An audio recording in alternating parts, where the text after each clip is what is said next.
mariage de cet esprit. Le Père, le Fils et l'Esprit Saint ne font que un. Les trois agissent ensemble. Ils opèrent ensemble. Donc, si tu as vu Jésus, tu as vu le Saint-Esprit. Qui a vu Jésus? Hein? Mon frère a vu Jésus. Le frère dit il a vu Jésus. Ça m'intéresse. Père Jean, comment ça s'est passé? Une minute. Tu l'as vu comment? À la messe. À la messe. À quel moment de la messe? Lors de la consécration. De l'Eucharistie. Quand on le levait l'orcie, le pain, tu voyais dans le pain Jésus. Acclamons Jésus pour sa vie. Merci. Très bien. Donc vous voyez que ce n'est pas impossible. Pour un livre, raconte pas n'importe quoi. On peut voir Jésus dans l'Eucharistie. D'ailleurs, tous ceux qui mangent Jésus, qui mangent la communion, sont en train de manger Jésus, hein. Paix et joie. Qu'est-ce que tu savais avant? Quand ils mangent la communion comme ça, c'est Jésus qui est en train de manger. Paix et joie. Est-ce que toi-même tu savais? Les vrais sorciers, ce sont les chrétiens catholiques. Ils mangent tellement le corps de Christ. Parce que c'est quoi le sorcier lui fait? Sorcier fait quoi? Il mange l'homme. Et du sorcier mange l'homme. Toi-même tu manges Jésus. Toi tu n'es pas petit sorcier. Père et joie. Acclame Jésus pour ta vie. Et donc, ce soir, Jésus te donne le Saint-Esprit et à toi de faire les efforts pour pouvoir accueillir le Saint-Esprit. Les rôles et les dons de l'Esprit Saint. J'ai déjà parlé des... Alors, vous voyez, nous devons côtoyer les 7 dons. Parce que quand tu es baptisé, après le sacrement nous introduit, le sacrement, les sacrements nous introduisent dans ce que l'on appelle les 7 dons de l'Esprit Saint. Les 7 dons de l'Esprit Saint. Les 7 dons de l'Esprit Saint. On connaît quand même les 7 dons de l'Esprit Saint. Père Jean, qui connaît les 7 dons de l'Esprit Saint? Ça dort et moi j'ai peur. Quand je prie Jésus et puis ça dort, mon cœur part. Alléluia. Père Jean, qui connaît les 7 dons de l'Esprit Saint? Ah, viens ici. Viens voir le frère qui a fait la cachette là. Lui c'est un catéchumen debout.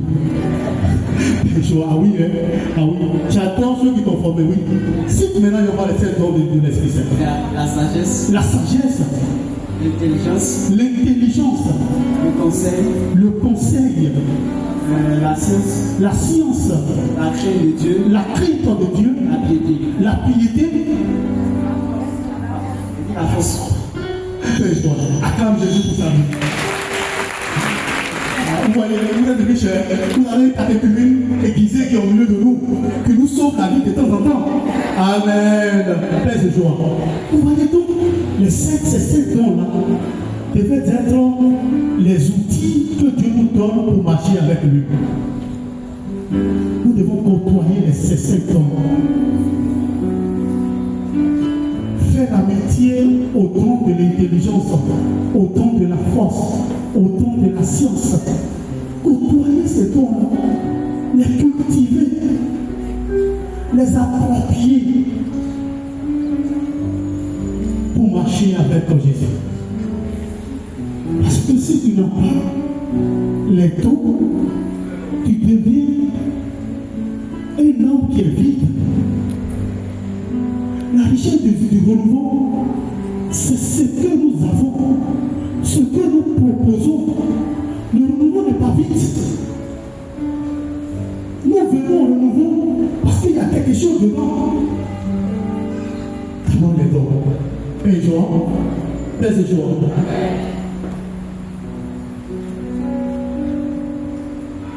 Après les 7 dons, on voit les 7 sacrements. Le sacrement du baptême ou de baptême, le sacrement de la communion, de la confirmation, l'autre mariage,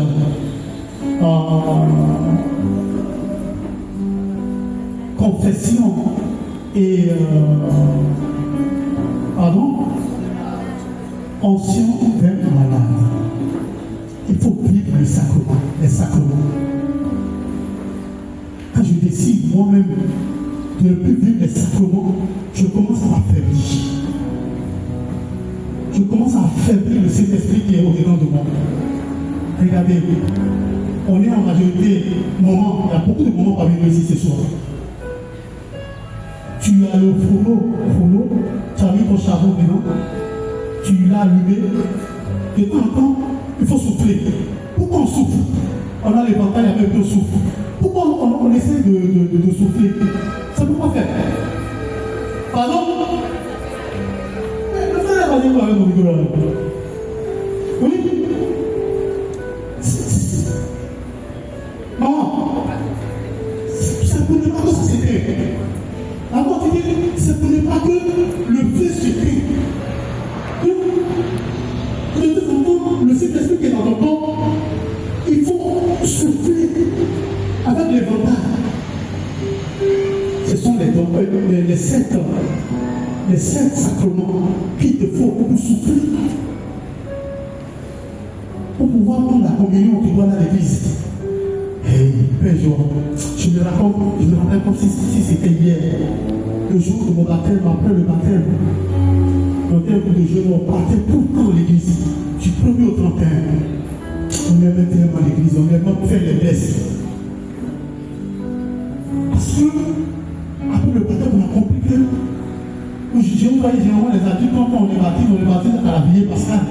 Quand on rentre dans leur temps pascal, quand tu commences à écouter ce que tes grands frères dans la foi ont fait, les billets, les gens là, ils sont en train de marcher l'après-midi, et puis ils voient à la porte de Salomon un paralytique qui est couché là, qui est en train de mentir. Il dit, on n'a rien à te donner, mais juste au nom de Jésus, laisse-toi et puis marche.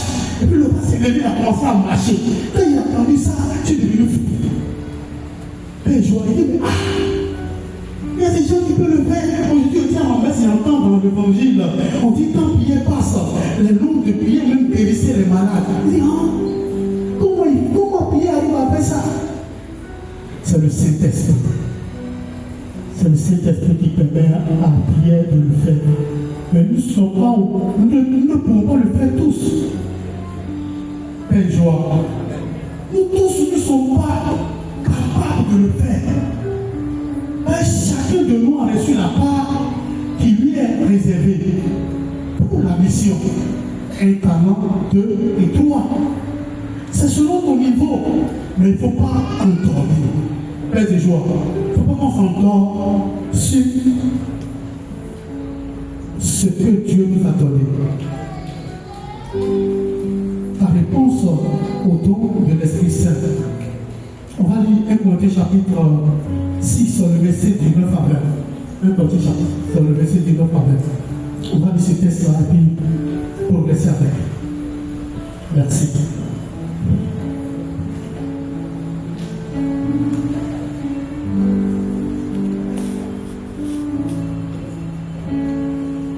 Et joie.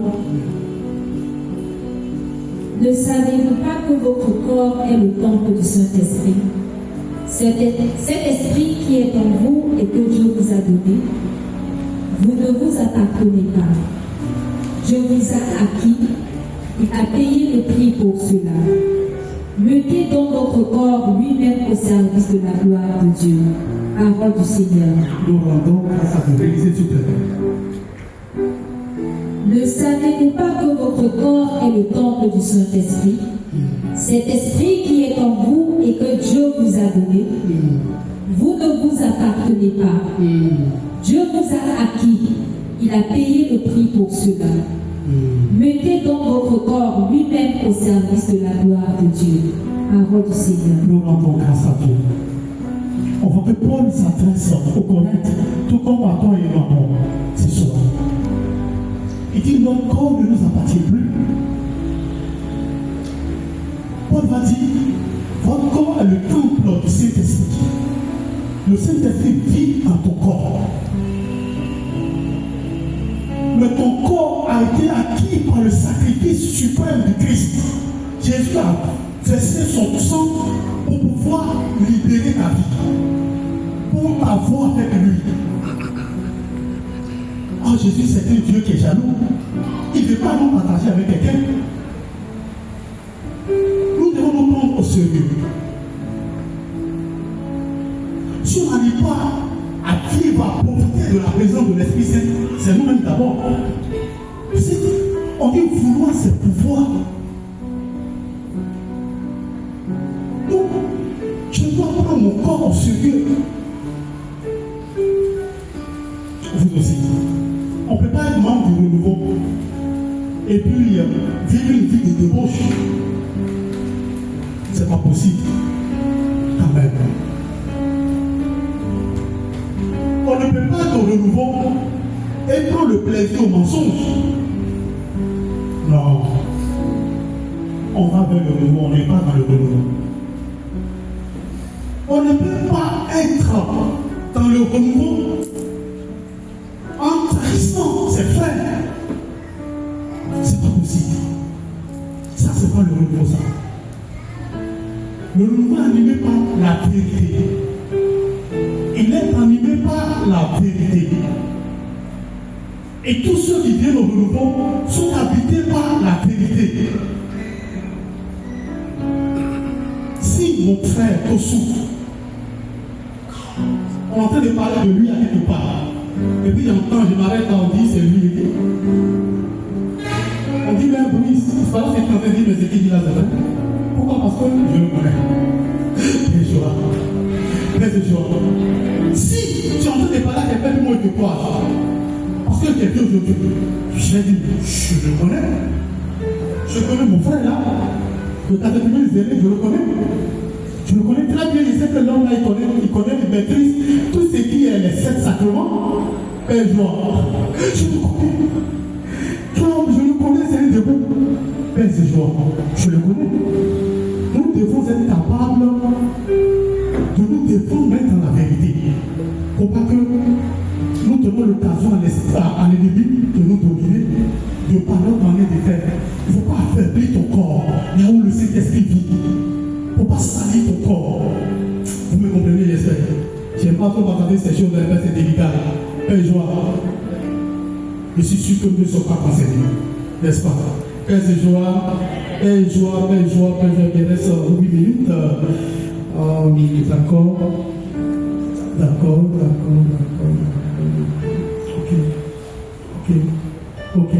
Ok. L'impact du don de l'Esprit Saint dans le monde. Comment de par l'Esprit Saint je peux impacter le monde? Je vais finir. Vous savez, nous, les membres du renouveau, nous devons bouleverser ce monde. Nous devons changer ce monde. On devait être où on est. Les Josué, quand on arrive à quelque part, on possède l'endroit où nous sommes. Nous possédons, nous régnons sur le territoire. Pourquoi? Parce que nous sommes faits ainsi. Tu ne peux pas être un membre du renouveau et puis dans ta famille, on ne sent pas le feu de l'Esprit Saint en toi. Ah, je vous avais dit, est-ce qu'on connaissait le Saint-Esprit? Bon, je ne suis pas entré dans les détails. Pour impacter, il faut être rempli du feu de l'Esprit Saint. Pour pouvoir parler et vivre avec lui, je veux vivre avec ce qu'il aime et ce qu'il n'aime pas. Le Saint-Esprit, en tant que personne. Mais pour pouvoir impacter ce monde, il faut être déjà rempli de sa présence. Et comment se fait? Tous nous sommes déjà remplis. Mais c'est la manifestation de cette présence-là qu'on n'arrive pas à voir. Amen. Père de joie. C'est-à-dire le déploiement de la gloire de cet esprit, ce que l'on appelle notion, ou bien ce qu'on appelle cette grâce perpétuelle de cet esprit-là, que nous n'allons pas voir. Mais comment nous pouvons manifester cela? C'est ce feu qui nous habite. Quand on dit votre temple est le temple du Saint-Esprit. C'est-à-dire le Saint-Esprit vient, descend, il habite en toi. Sa présence, c'est le feu. Père joie. Père joie. À un moment donné, quand tu es en train de prier, tu sens un feu qui est en train de te brûler. Le feu qui t'embrase. C'est depuis la tête jusqu'à la poitrine. Le feu qui te remplit. Et du coup, ce feu commence à t'éduquer.